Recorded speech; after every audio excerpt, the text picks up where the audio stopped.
தமிழர்களுடைய தலைய பிச்சிக்க வைக்கக்கூடிய அந்த 5 மர்மங்கள், இந்த 5 மர்மங்களுக்கு இன்னும் விடையே தெரியல அப்படின்ற கேட்டகரியில இருக்கக்கூடிய அந்த மர்மங்கள் என்ன அப்படின்றத பத்தி தான் இந்த வீடியோல டீடைல்டா பார்க்க போறீங்க.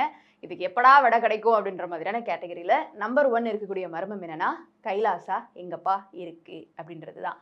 நித்யானந்தா அப்படின்ற ஒரு சுவாமிஜி நிறைய சில பல வேலைகள்லாம் பார்த்துட்டு திடீர்னு கைலாசத்துல போய் அமைதியா உட்காந்துட்டு வீடியோ போட்டுட்டு இருக்கிறாரு யூடியூப்ல. நெட் ஒர்க் ஆகுது, யூடியூப் வீடியோஸ் பண்றாரு அண்ட் அங்க போய் நிறைய பக்தர்கள் ஜாயினும் பண்றாங்க. அங்க ஒரு கூட்டமே அவருக்காக வந்து இருக்கிறாங்க. ஒரு குட்டி ஒரு ஒரு ஒரு சமூகமே வந்து அவர் வந்து கிரியேட் பண்ணிட்டாரு. அங்க ரொம்ப ஹாப்பியா இருக்கிறாரு. அவரை போலீஸ் தேடினாலுமே அவரை யாராலையும் பிடிக்க முடியல. இந்த உலகத்துல ஒரு இடம் நம்ம யாருக்குமே தெரியாம எப்படி இருக்கும்? அந்த கைலாசா எங்க இருக்கு அப்படின்றது தான் எல்லாருக்குமே ஒரு கேள்வியா இருந்தது. ஆனா இன்ன வரைக்கும் அந்த இடத்த கண்டுபிடிக்கலையே. என்ன பண்ணிட்டு இருக்கிறீங்க?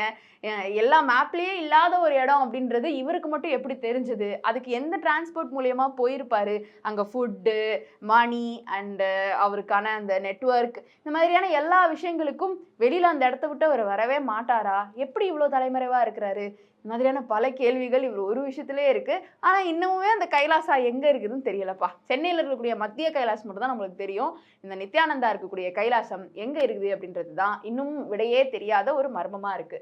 நம்பர் 2, குஷ்புக்கு கட்டின கோயில். அது எங்க பாஸ் இருக்கு? திருச்சி பக்கமா ஏதோ ஒரு இடத்துல இருக்குதுன்னு காலங்காலமா சொல்லிட்டு இருக்கிறாங்க. நான் குழந்தையா இருக்கும் போதுல இருந்தே குஷ்புக்கு கோயில் கட்டணும், கோயில் கட்டணும், கோயில் கட்டணும்னு சொல்றாங்களே, அந்த கோயில் எங்க இருக்கு? கட்டினீங்களா? இல்ல கட்டிட்டு இடிச்சிட்டீங்களா? அப்படி இடிச்சிட்டீங்கன்னா என்ன காரணம்? இந்த மாதிரியான கேள்விகள் எல்லாருக்குமே இருக்குது. சமந்தா அவர்களுக்கு கூட சமீபத்துல ஒருத்தவங்க வந்து கோயில் கட்டியிருக்கிறாங்க. அது கூட எங்க இருக்குன்ற மாதிரி நமக்கு தெரிஞ்சிருச்சு. ஆனா குஷ்புக்கு கட்டின கோயில தான் இன்னும் கண்ணிலேயே காட்டலையப்பா. எங்க வாஸ் கட்டினீங்க அப்படின்ற ஒரு கேள்விக்கு இன்னமுமே விடை தெரியாம மர்மமாவே சுத்திட்டு இருக்கிறோம். நம்பர் 3, எம்ஜிஆர் அவர்களுடைய வாட்ச் இன்னுமே ஓடுதா? எம்ஜிஆர் அவர்களுடைய சமாதியில நம்ம காது வச்சு கேட்டா அவருடைய வாட்ச் இன்னும் ஓடிக்கிட்டு இருக்கு. டிக் டிக் டிக்னு சவுண்டு கேக்குது அப்படின்லாம் நிறைய பேர் சொல்லியிருக்கிறாங்க. பட் நான் பர்சனலா போய் பார்த்ததில்ல. அண்ட் ஆல்சோ அது உண்மையா பொய்யா அப்படின்ற ஒரு கேள்வி வந்து நிறைய பேருக்குமேவும் இருக்குது. அது உண்மையா? அவரு சமாதியில காது வச்சு கேட்டா டிக் டிக் டிக் சத்தம் கேக்குதா? இது என்ன மாதிரியான ஒரு விஷயம் அப்படின்றது தான் இன்னும் மர்மமாவே இருக்கு. நம்பர் 4, 10 ரூபாய் காயின் செல்லுமா செல்லாதாப்பா? நிறைய ஃபார்வர்ட் மெசேஜ் வந்து நம்மளுக்கு ஃபார்வர்ட் பண்ணி விட்டுட்டே இருப்பாங்க. இதை நீங்க வந்து 5 பேருக்கு அனுப்புனா வந்து உங்களுக்கு இன்னைக்கே நல்லது நடந்துரும். இதை வந்து நீங்க அனுப்பலன்னா சாமி உங்க கண்ணை குத்திரும் அப்படின்ற மாதிரி வந்த ஒரு ஃபார்வர்ட் மெசேஜ் தான் இந்த 10 ரூபாய் காயினுக்கான மெசேஜ். பட் ஸ்டில் அதை நம்பி நிறைய பேர்லாம் வந்துட்டு கண்டக்டர்ஸா இருக்கட்டும், கடைக்காரவங்களா இருக்கட்டும், 10 ரூபாய் காயின் வாங்கவே மாட்டாங்க. ஐயோ இதெல்லாம் செல்லாதான்ப்பா அப்படின்னு. அது எல்லாமே ஒரு பொருளையா தான் வந்து இருந்துட்டு இருந்தது. பட் ஸ்டில் நம்ம இன்னும் இந்த 10 ரூபாய் காயின்ஸ்லாம் யூஸ் பண்ணிட்டு தான் இருக்கோம். ஆனா ஒரு சில இடங்கள்ல இந்த ஃபார்வர்ட் மெசேஜை பார்த்து 10 ரூபாய் காயின் செல்லாது செல்லாது செல்லாது செல்லாதுன்னா அது ஏன் சர்க்குலேட் ஆயிட்டு இருக்கு, புது புது காயின்லாம் எதுக்கு வந்துகிட்டு இருக்கு அப்படின்ற மாதிரி ஒரு கேள்வி தான் நமக்கு இருக்கு. சோ இந்த கேள்விக்கான விடை தெரியல, மர்மம் அப்படின்னு சொல்ல முடியாது.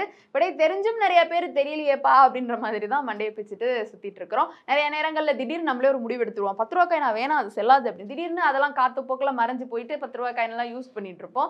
அப்படி இந்த 10 ரூபாய் காயினுக்கு ஒரு விடை கிடைச்ச மாதிரி இல்லையேப்பா, ஒரே மர்மமா இருக்குதே அப்படின்ற ஒரு கேள்வி இருக்கு. 5வது, சந்தன கடத்தல் வீரப்பன் அவர்கள் அந்த சந்தன மரத்தை எல்லாத்தையும் கடத்தி யாருக்கு வித்தாரு அப்படின்ற ஒரு கேள்விக்கு தான் நம்மளுக்கு இன்னும் விடை தெரியல. முக்கியமா அவருடைய அந்த ஒரு விஷயம் அப்படின்றதே ஒரு மிகப்பெரிய ப்ராசஸ் தான். ஆனா அவர் யாரு சொல்லி கடத்தினாரு, யாருக்கிட்ட வித்தாருன்றது தான் ஒரு பெரிய கேள்வியா இருக்கிறது. அண்ட் இதுக்கு பின்னாடி இருக்கக்கூடிய மர்மத்துக்கும் நம்மளுக்கு இன்னும் விடை தெரியல. இந்த மாதிரியான நிறைய விஷயங்கள் உங்களுக்கு ஒருவேளை விடை தெரியாம இருக்கு அப்படின்னா கீழே வந்து கமெண்ட் பாக்ஸ்ல சொல்லுங்க. அதுக்கு வேற யாருக்காவது விடை தெரிஞ்சுன்னா அவங்க அதுக்கு ரிப்ளை பண்ணுவாங்க. நான் கேட்ட இந்த 5 திங்ஸ்லயுமே நீங்களும் குழப்பத்துல இருக்கீங்களா? உங்களுடைய கருத்துக்களை கீழே வந்து கமெண்ட் பாக்ஸ்ல ரியா கூட ஷேர் பண்ணலாம்.